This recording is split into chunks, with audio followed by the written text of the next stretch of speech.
পশ্চিম ত্রিপুরা জেলায় 160টি ও উত্তর ত্রিপুরা জেলায় 170টির অধিক বিদ্যালয় বন্ধ করে দেওয়ার সরকারি সিদ্ধান্তের প্রতিবাদ জানিয়ে বুধবার আগরতলা শহরে বিক্ষোভ মিছিল সংঘটিত করে প্রদেশ যুব কংগ্রেস ও প্রদেশ এনএসওয়াই। এদিন প্রদেশ কংগ্রেস ভবনের সামনে থেকে এই বিক্ষোভ মিছিল শুরু হয়।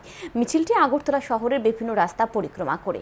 মিছিলে উপস্থিত ছিলেন প্রদেশ যুব কংগ্রেসের সভাপতি নীলকমল সাহা সহ অন্যান্যরা।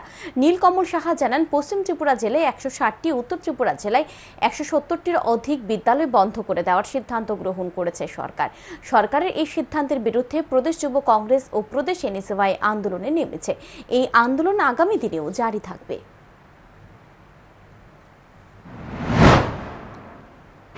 পশ্চিমে এবং উত্তরে 170টি স্কুলকে বন্ধ করে দেওয়া হচ্ছে।